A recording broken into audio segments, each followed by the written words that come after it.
사도행전 4장 32절에서 마지막 37절에는 사도들의 능력 있는 증언도 언급하지만 주로 공동체의 연합과 서로에 대한 관용에 초점을 맞추고 있습니다. 바나바의 긍정적인 모범과 오늘 본문 아나니아와 삽비라의 부정적인 모범이 실제로 예시됩니다. 하나님은 그들의 부정적인 모범을 엄중하게 심판하십니다.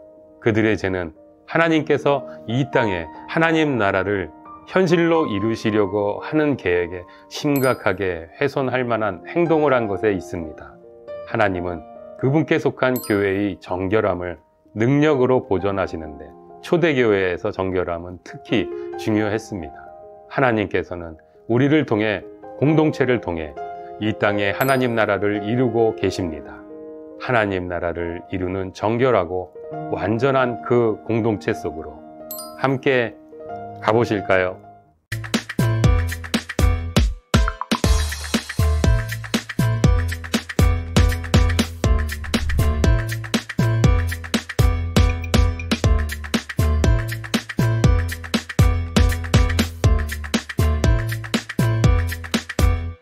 안녕하세요, 오만가족 여러분. 크리스찬 유튜버 정승일입니다. 한 주간 예수님의 이름으로 행복하게 잘 지내고 계셨는지요?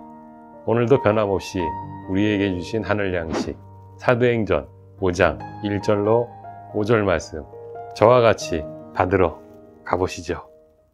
아나니아라 하는 사람이 그의 아내 삽비라와 더불어 소유를 팔아 그 값에서 얼마를 감춤해 그 아내도 알더라. 얼마만 가져다가 사도들의 발 앞에 두니 베드로가 이르되 아나니아야, 어찌하여 사탄이 내 마음에 가득하여 내가 성령을 속이고 땅값 얼마를 감추었느냐? 땅이 그대로 있을 때에는 내 땅이 아니며 판회도 내 마음대로 할 수가 없더냐? 어찌하여 이 일을 내 마음에 두었느냐? 사람에게 거짓말한 것이 아니요 하나님께로다. 아나니아가 이 말을 듣고 엎드려져 혼이 떠나니 이 일을 듣는 사람이 다 크게 두려워하더라. 아멘. 하늘 양식 오늘도 잘 받으셨는지요? 성령을 속이고 지금 바로 시작하겠습니다. 어느 날 아나니아와 삽비라 부부는 의논 끝에 소유하고 있던 부동산을 매각합니다. 그리고 그 매각한 대금을 가난한 사람들을 위해 사용해달라고 교회에 헌금합니다. 그런데 문제가 생겼습니다. 그들이 매각 대금의 일부만 헌금했던 것이 드러난 것입니다. 이 일로 남편이 베드로 사도에게 책망을 받다가 그 자리에서 죽습니다. 그리고 3시간 후 이 사실을 모르고 아마도 남편을 찾으러 왔던 아내 삽비라 역시 같은 자리에서 죽습니다. 비극의 두 주인공입니다. 이 사건은 사실 우리를 당혹스럽게 합니다. 물론 아나니아와 삽비라는 거짓말을 했습니다. 그렇다고 이 잘못이 부부가 함께 죽어야만 하는 큰 죄란 말인가요? 우리 하나님은 그렇게 잔인하신 하나님이신가요? 이 정도 수위의 거짓말을 했다고 죽어야 한다면 사실 성경시대나 지금이나 더 많은 사람이 죽어야 하지 않을까요? 그렇다면 이 사건의 본질은 무엇일까요? 오늘 우리가 탐구해야 할 질문입니다. 성경 속에서는 어떤 사건이나 맥락이 중요합니다. 오늘 사건의 맥락을 살펴봅니다. 지금 초대교회는 성령으로 가득해져서 하루하루 소위 기적이 일상이 되는 삶을 살아가고 있습니다.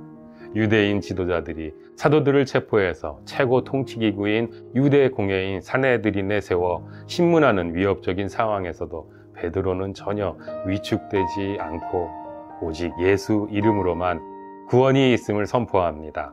사내들은 사도들 앞에서 무기력합니다. 단지 앞으로는 절대 예수의 이름을 가르치지 말라고 사도들을 위협하면서 석방합니다. 다시 공동체로 돌아간 사도들이 그 과정을 보고합니다. 공동체는 하나님께 감사하면서 앞으로도 담대하게 하나님의 말씀을 선포하게 해달라고, 그리고 예수 이름으로 치유를 포함한 표적이 계속 이어지게 해달라고 하나님께 기도합니다. 이들은 앞으로 유대인들의 정치, 종교 권력뿐 아니라 로마 제국의 권력과도 맞서야 한다는 사실을 알고 있었지만 그 위험을 사라지게 해달라고 기도하지 않았습니다. 그 문제들을 넘어서서 예수의 증인으로 살아갈 수 있게 해달라고 기도했습니다. 그리고 그 기도의 끝에 이런 일이 일어납니다. 빌기를 다하매 모인 곳이 진동하더니 무리가 다 성령이 충만하여 담대히 하나님의 말씀을 전하니라. 하나님께서 기도에 반응해 주신 것입니다. 이제 공동체는 더욱 담대하게 하나님의 말씀을 전하며 예수의 증인이 됩니다. 이런 큰 은혜를 경험한 공동체에 일어난 아름다운 모습은 이제 그 중에 가난한 사람이 없게 된 것입니다. 교회를 이루는 사람들이 자신의 부동산을 팔아 그 돈을 사도들에게 맡겼고, 사도들은 그 돈을 공동체의 각 사람의 필요에 따라 나누어 주었기 때문입니다.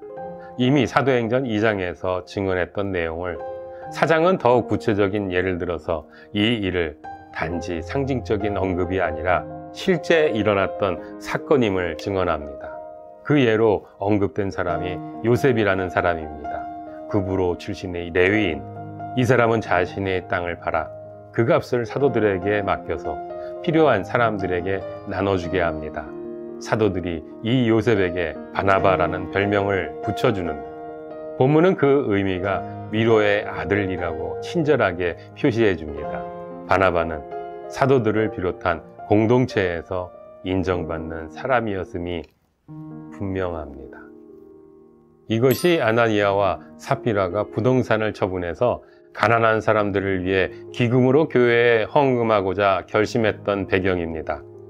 이들은 바나바처럼 공동체에서 인정받고 영향력 있는 사람이 되고 싶었습니다.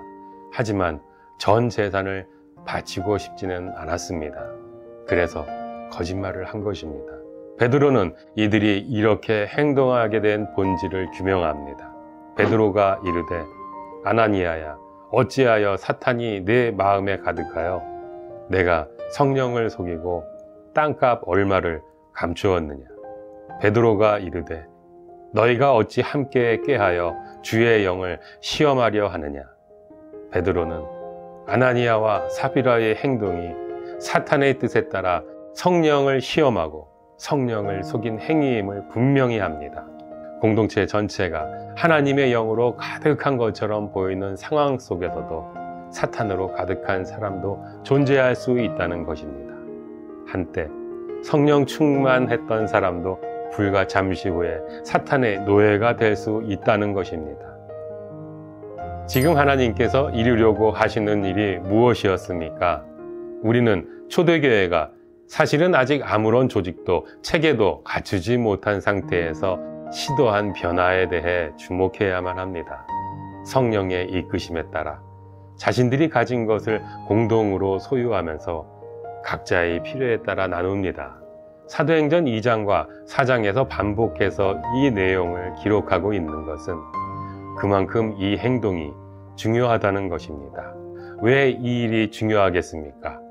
구약 성경에서 하나님의 통치가 회복되는 하나님 나라를 이루게 하시려고 하나님께서 주신 율법이 안식일, 안식년, 신년을 축으로 형성되어 있음을, 그 율법의 맥락에서 신명기 15장은 하나님께서 약속의 땅에서 하나님의 백성들에게 주시는 복에 관해 이렇게 말씀하십니다. 내가 만일 내 하나님 여호와의 말씀만 듣고 내가 오늘 내게 내리는 그 명령을 다 지켜 행하면 내 하나님 여호와께서 내게 기업으로 주신 땅에서 내가 반드시 복을 받으리니 너희 중에 가난한 자가 없으리라. 하나님께서는 하나님의 백성들이 하나님의 말씀만 듣고 하나님이 주신 삶의 규칙을 다 지키면 서로 가진 것을 나누며 공정한 세상을 이루게 되기 때문에 그 사람들이 이루는 세상에는 가난한 사람들이 없게 될 것이라는 하나님 나라의 청사진을 구약 성경을 통해 하나님의 백성들에게 주셨습니다. 이제 하나님의 영이 가득해진 초대교회 사람들은 이 비전을 볼 수 있게 되었고 자발적으로 순종하게 된 것입니다. 그렇다면 이 흐름은 사탄에게는 위기가 아닐 수 없습니다. 사탄은 아주 성실하게 일해서 이 비전을 그저 율법 속에만 있는 추상적이고 상징적인 개념으로만 묶어놓았고 결국 이런 율법의 존재 자체마저도 잊혀져 갔습니다. 사탄은 성공한 것처럼 보였습니다. 그런데 지금 예수를 그리스도로 주님으로 고백하게 된 사람들은 그 예수의 영으로 가득 차서 그 하나님 나라의 꿈이 단지 추상적이거나 상징적인 개념이 아니라 이 세상의 현실 속에 이루어져야만 하고 이루어질 수 있다는 사실을 깨닫게 되었습니다. 당장 로마 제국의 법을 세상의 문화를 바꾸게 할 수는 없었지만 이들은 우선 교회 공동체 안에서 가진 것을 나눔으로 가난한 사람이 없게 하는 방향으로 움직여 나갔던 것입니다. 안식일, 안식년, 신년의 가치는 우선 교회 안에서 현실로 드러나기 시작했습니다.